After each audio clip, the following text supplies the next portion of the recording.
Good morning, student. Stay home, stay safe. Now, this date I am discussing the new topic: prohibited substances and their side effects. Prohibited substances and methods are the substances and methods which are banned or prohibited from use in sports. WADA is responsible for maintaining and updating these substances and methods annually. There are some substances which are banned or prohibited only during the competition, whereas banning other depends on the methods or techniques of administration such as inhalation, taking tablet or injection. A substances or methods is added to the list of prohibited substances and methods if it enhance sport performance or damage the health of the athlete or violates the spirit of sports. In case any athlete takes such substances for therapeutic use, he will have to apply to the International Federation of Exemptions, and it must be verified by the physician. In order to the accepted, the following points must be true: the athlete would face vital health problem. She does not take such drugs or substances. There is no other suitable alternative to that drug. There is no considerable performance enhancing benefits. It means जो प्रतिबंधित पदार्थ होते हैं या techniques होती हैं, विधियाँ होती हैं, वर्ल्ड एंटी डोपिंग एजेंसी इनको एनुअली मीन्स वार्षिक तौर पे अपडेटिंग करती रहती है, कौन से प्रोहिबिटेड सब्सटेंस है, कौन से प्रोहिबिटेड सब्सटेंस नहीं है, कौन से यूज़ एथलीट कर सकते हैं, कौन से नहीं, क्योंकि ड्रग्स मीन्स मेडिसिन। तो कभी कभी सबको फीवर हो जाता है, एथलीट्स को भी फीवर होता है, उनको भी इंजरीज होती है, सीवियर इंजरीज हो जाती है, तो उसमें कौन सी दवा, तो उसको देखना पड़ता है कि जो वाडा की लिस्ट है, वर्ल्ड एमपीडब्ल्यू, वह सब्सटेंस वह मेडिसिन उसमें नहीं होनी चाहिए जो एथलीट ले रहा है। अगर एथलीट को मेडिसिन लेना ज़रूरी है तो ये उसको वाडा के यहाँ पहले तो उसको अपने ऑर्गेनाइजेशन में देना होगा एप्लीकेशन कि हमको ये दवा लेनी पड़ रही है और ये प्रतिबंधित है, बिना इसके मेरा इलाज नहीं हो सकता। तो वाडा उसको देखती है कि इसका कोई सब्स्टिट्यूट है कि नहीं है। अगर सब्स्टिट्यूट नहीं होता है तो वो परमिशन देती है, रिटन परमिशन, तब जाके एथलीट उसको ले सकता है। और जो ये प्रतिबंधित पदार्थ होते हैं मीन्स जो प्रोहिबिटेड सब्सटेंसेस होते हैं, in competition, out competition and before the competition, तो इनका यूज़ किया जाता है। तो substances prohibited in all times are in and out of competition, कुछ ऐसे सब्सटेंसेस होते हैं जो हमेशा प्रतिबंधित होते हैं, चाहे पहले, बाद में, बीच में, हर जगह, means all times are in and out of competition. उसमें सबसे पहला है anabolic steroid. Anabolic steroid such as drostanolone, metenolone, oxandrolone, stanozolol, ये जो सब्सटेंसेस हैं ये कंपटीशन के दौरान मीन्स इन कंपटीशन और आफ्टर कंपटीशन ये प्रतिबंधित हैं। ये इसलिए प्रतिबंधित होते हैं मीन्स प्रोहिबिटेड होते हैं क्योंकि ये प्रदर्शन के स्तर को बढ़ाते हैं तथा खिलाड़ियों पर इनके बहुत हानिकारक प्रभाव पड़ते हैं। नेक्स्ट है पेप्टाइड हार्मोन्स।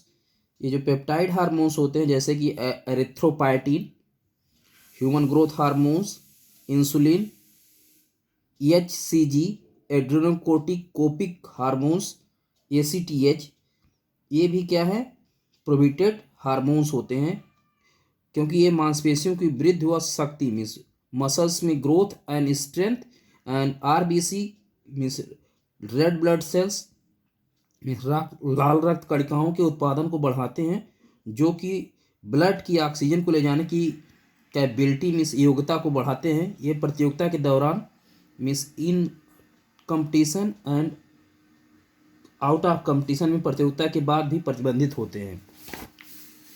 सेकेंड है beta two agonist. Beta two agonist की जनरली अस्थमा के उपचार के लिए में जो अस्थमा पेशेंट होते हैं उनके जो है उपचार के लिए सिफारिश की जाती है, लेकिन ये प्रतियोगिता के दौरान और प्रतियोगिता के बाद भी प्रतिबंधित होते हैं। एंडोरेंस से संबंधित एथलीट्स बीटा टू एगोनिस्ट्स का यूज़ करते हैं। वे अपनी जो ब्रीदिंग सिस्टम होता है, मीन्स श्वसन संबंधी कुशलता को बढ़ाने के लिए ऐसा करते हैं, इसीलिए प्रोहिबिटेड है। नेक्स्ट है डायरेटिक्स। डायरेटिक्स जैसे डेक्स्ट्रॉन, डायरेटिक्स और प्रोबेनसिड ये सब जो है प्रतिबंधित हैं। ये हमारे यूरिन और अन्य सैंपल्स में प्रोहिबिटेड पदार्थों में सब्सटेंसों की उपस्थिति या उसके अंश को छिपा देते हैं। मीन्स हमारे यूरिन में जो प्रोहिबिटेड सब्सटेंसेस होते हैं, अगर हम डायरेटिक्स लेते हैं तो यूरिन बहुत ज़्यादा क्या करता है, बाहर निकलता है, स्वेट बाहर निकलता है, जिससे वो पदार्थ बाहर निकलते हैं तो उसको छुपा देता है। तो इसीलिए इसको प्रतिबंधित कर दिया गया, क्योंकि ये एथलीट्स की प्रतियोगिता में अनुचित लाभ प्रदान करने में सहायता प्रदान करते हैं। ये सब्सटेंस भी कंपटीशन के दौरान, मीन्स इन कंपटीशन और कंपटीशन के बाद भी प्रतिबंधित होते हैं। कौन से? डायरेटिक्स। नेक्स्ट है हार्मोन्स एंड मेटाबॉलिक मॉड्यूलेटर्स। ये सब्सटेंस भी जो है प्रोहिबिटेड सब्सटेंस की कैटेगरी में आते हैं, क्योंकि ये एस्ट्रोजन या स्त्री के हार्मोन्स में से वीमेन के हार्मोन्स के कार्यों में हस्तक्षेप या बाधा पहुंचाते हैं। इनका प्रयोग कैंसर के उपचार में किया जाता है। टेमोकिस्फेन और क्लोमीफेरिन इन हार्मोन्स के मेन एग्जाम्पल्स हैं। Then methods prohibited at all times are in and out of competition. First है ब्लड डोपिंग। ये जो ब्लड डोपिंग होता है मीन्स हमेशा या प्रतियोगिता के दौरान और बाद में प्रतिबंधित पदार्थ विधियाँ। Means methods prohibited at all times are in and out of competition. हमेशा या प्रतियोगिता के दौरान व बाद में प्रतिबंधित पदार्थ। उसमें सबसे पहला ब्लड डोपिंग। ब्लड डोपिंग क्या करता है? रेड ब्लड सेल्स की संख्या में बढ़ोतरी करने की एक विधि होती है। मीन्स आपके रेड ब्लड सेल्स को बढ़ा देता है। इसके अंतर्गत ऑटोलोगस और होमोलोगस ब्लड डोपिंग होती है, जो पहली वीडियो में आपको पढ़ा दी गई है कि वो क्या होती है, ऑटोलोगस और होमोलोगस होगी। इनका काम होता है कि रेड ब्लड सेल के काउंट्स में जो क्या करते हैं, ग्रोथ करा देते हैं और आखिरकार खिलाड़ी की ऑक्सीजन ले जाने की क्षमता में वृद्धि करते हैं। और जो आर्टिफिशियल ऑक्सीजन वाहक भी ब्लड डोपिंग का एक दूसरा तरीका या विधि होती है, जिसमें कुछ केमिकल्स या प्रोटीन्स हमारे मसल्स को अधिक ऑक्सीजन पहुंचाने की योग्यता में बढ़ोतरी करते हैं। ये सभी मेथड्स या टेक्निक्स क्या है? प्रोहिबिटेड है। नेक्स्ट है जीन डोपिंग। जीन डोपिंग हमारी मांसपेशी तथा अस्थियों की संरचनाओं की वृद्धि व विकास में महत्वपूर्ण भूमिका निभाती है, इसीलिए इसको स्पोर्ट्स के क्षेत्र में जीन डोपिंग हमेशा प्रतिबंधित होती है। Chemical and physical manipulation. Doping नियंत्रण के दौरान इकट्ठे या संग्रहित किए गए सैंपल की विधि मान्यता वैलिडिटी से छेड़छाड़ का प्रयास करना खेलों में, मीन्स स्पोर्ट्स में, कंपटीशन के दौरान व बाद में या हमेशा प्रतिबंधित होता है। Thank you students.